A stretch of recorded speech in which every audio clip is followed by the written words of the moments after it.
You step up to a simple 1.5-meter putt. You read the break, dial in your stroke, and then the ball catches the edge of the cup and refuses to drop. The wave of intense self-loathing hits almost immediately. Your internal monologue kicks in.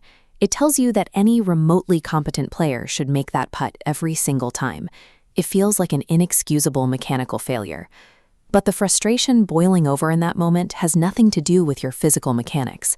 The real problem is a heavily distorted mental model of what actual high-level golf looks like.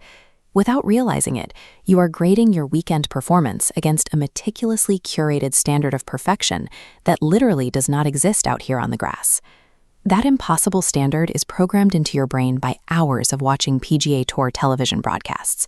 Visualizing all tournament shots through this funnel, the broadcast lets only a microscopic fraction through. You see miraculous approaches and impossible putts. What drops into the unseen bucket below is the true reality: missed greens, average approach shots, and missed short putts. This triggers a well-known cognitive trap called the availability heuristic. Your brain naturally assumes that highly dramatic, visible successes are the everyday norm, simply because they are easy to remember. Because your ego only consumes the extreme highlights of the top surviving players on any given Sunday, it sets a baseline expectation that guarantees you will feel like a miserable failure at your local club. To dismantle this illusion, we have to look past the broadcast highlights and check the actual unfeeling data logged by the PGA Tour.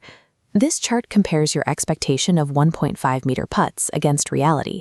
The expectation is locked at 100%. Actual PGA Tour reality fluctuates between 75 and 80. So when you miss a short putt, you aren't failing. You are behaving exactly in line with the statistical reality of an elite professional. The data gets even harsher when we move away from the green, directly challenging the amateur who claims to be automatic from 100 meters out.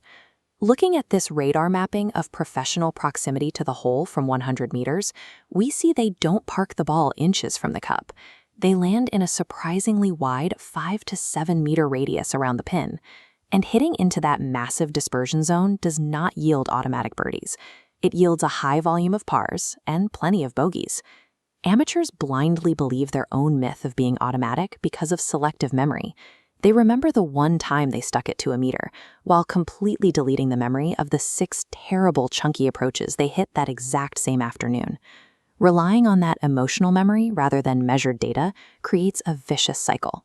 You build up irrational confidence on the fairway, which leads to inevitable, explosive anger when the statistical reality strikes on the green. Playing under these false expectations creates compounding negative effects. Your escalating anger forces irrational strategic decisions and completely ruins your course management. The anger following a missed 1.5-meter putt acts as a cognitive distraction, actively destroying your statistical probability of executing a clean shot on the very next tee box. Continually chasing a fictional broadcast highlight version of the game is the exact mechanism keeping amateur players trapped in high handicaps year after year. Serious players break the cycle by abandoning their ego entirely and adopting cold, objective stat tracking. They grab a pen and start recording the unglamorous metrics: their 1 to 2 meter putt percentages, their greens hit from 100 meters, and their true up and down conversion rates.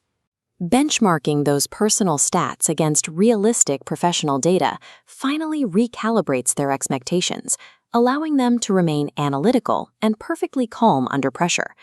Real golf is not a collection of heroic highlights or viral social media clips. It is a ruthless, ongoing game of statistical management.